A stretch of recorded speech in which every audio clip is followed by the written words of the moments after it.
بسم اللہ الرحمن الرحیم۔ عزیز طلبہ و طالبات، اس موڈیول کے اندر ہم فعل مضارع مجزوم کے عوامل کو ڈسکس کریں گے۔ فعل مضارع واحد فعل ہے جو عربی افعال میں معرب ہوتا ہے، اور اس کی جو تین حالتیں ہیں، رفعی حالت، نصبی حالت اور جزمی حالت۔ اس میں ہم رفعی حالت کو بھی جان چکے، نصبی حالت کو بھی پڑھ چکے۔ اب تیسری حالت ہے فعل مضارع کے مجزوم ہونے کی، اور یہ دیکھنا ہے کہ فعل مضارع کو کون سے عوامل ہیں جو جزم دیتے ہیں، کون سے عوامل ہیں جو سبب اور ریزن بنتے ہیں اس کے آخر میں جزم آنے کا۔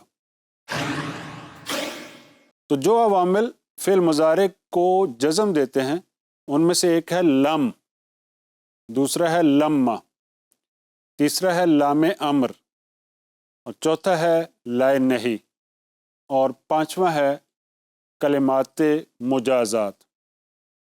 مختصراً ان کو 5 حروف کہتے ہیں، حروف جوازم: لم، لما، لام امر، لائے نہیں اور ان شرطیہ۔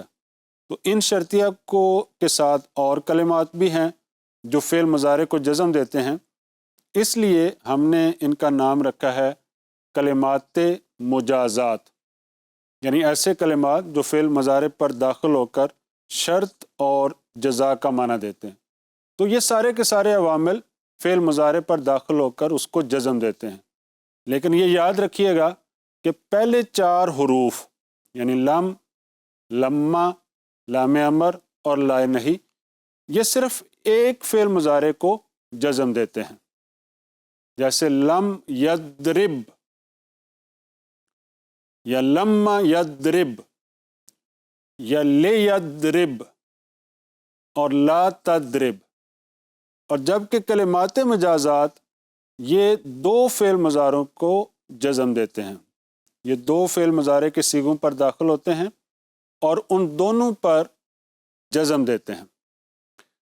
اب کلمات مجازات سے مراد وہ کلمات ہیں جو اس بات پر دلالت کریں کہ دوسرا جملہ پہلے جملے کی جزا اور سبب ہے۔ پہلے جملے کو یا پہلے فعل کو شرط کہتے ہیں، دوسرے کو جزا کہتے ہیں۔ تو کلمات مجازات یہ ہیں، ان کو آپ نے یاد رکھنا ہے۔ ان میں سے ایک ہے ان ملفوظہ، یعنی ایسا ان جو لفظوں میں مذکور ہو، جس کا ہم تلفظ کر سکیں۔ اس کے بعد مہما، اذما، حیثما، اینا، متا، ما، من، ایون، انا۔ تو یہ سارے کے سارے کلمات، ان کو ہم کلمات مجازات کہتے ہیں۔ یہ فعل مضارع پر داخل ہوتے ہیں اور اس میں جزم کا باعث اور سبب بنتے ہیں۔ اس کے علاوہ ایک وہ ان ہے جو شرط سمیت مقدر ہوتا ہے، یعنی وہ ہڈن ہوتا ہے۔ تو ایک ان ملفوظہ ہے جو لفظوں میں ذکر کیا جاتا ہے، اور ایک ان جو ہے وہ ان، اس کو آپ مقدرہ کہہ سکتے ہیں، کہ وہ لفظوں میں مذکور نہیں ہوتا لیکن وہاں وہ شرط کا معنی دے رہا ہوتا ہے۔ اسی طرح حروف جوازم میں سے 2 حرف ایسے ہیں جو معنن آلموسٹ سیم ہیں اور ایک ہی طرح کا ان کا معنی ہے، لیکن کچھ ان میں فرق ہیں، اور وہ 2 حرف ہیں لم اور لما۔ یہ دونوں فعل مضارع پر داخل ہو کر اس کو زمانہ ماضی میں نفی کے معنی میں کر دیتے ہیں، لیکن ہم نے دیکھنا ہے کہ لم اور لما ان میں معنوی طور پر فرق کیا ہے۔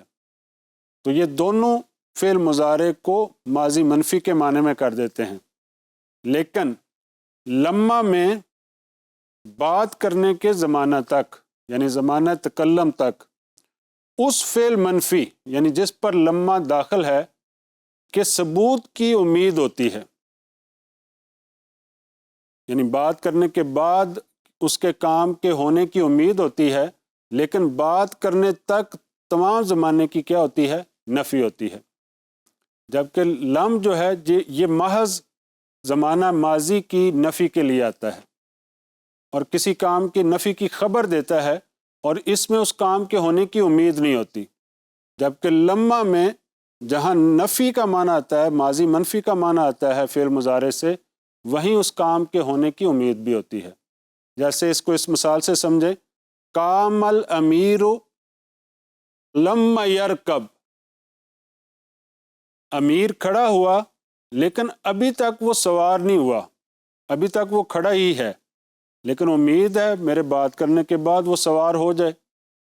لیکن اگر ہم لم یرکب کہہ دیں گے تو پھر معاملہ ختم ہو جائے گا، اس میں پھر اس کام کے ہونے کی امید باقی نہیں رہے گی۔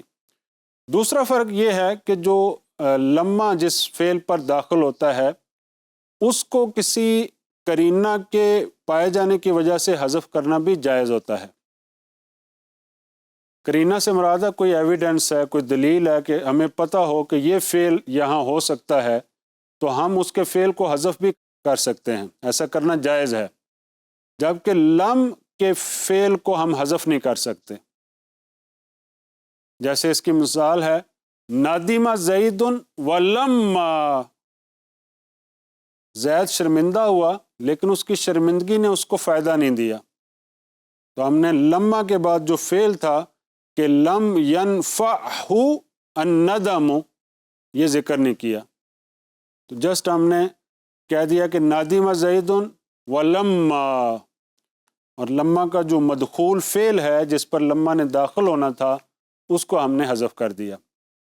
لیکن لم کے فعل کو ہم حذف نہیں کر سکتے، ہم یوں نہیں کہہ سکتے نادمہ زید ولم، ایسا کہنا جائز نہیں ہے۔ تیسرا فرق یہ ہے کہ لما پر حرف شرط داخل نہیں ہو سکتا جبکہ لم پر حرف شرط داخل ہو سکتا ہے۔ چنانچہ ان لم یضرب یہ کہنا جائز ہے، لیکن ان لما یضرب کہنا جائز نہیں ہے۔ تو ان تین فروق کو، لم اور لما کے تین فرقوں کو آپ نے ملحوظ ہاتھ رکھنا ہے تاکہ ان کے معنی میں جو ہے وہ التباس اور گڑبڑ نہ ہو۔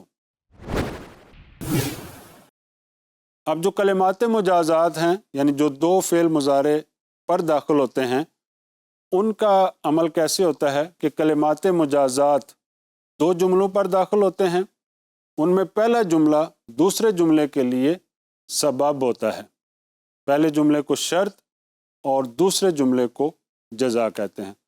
تو یہ حروف جوازم ہیں جو فعل مضارع پر داخل ہو کر اس کو جزم دیتے ہیں، اس کے آخر پر جزم آنے کا باعث اور سبب بنتے ہیں۔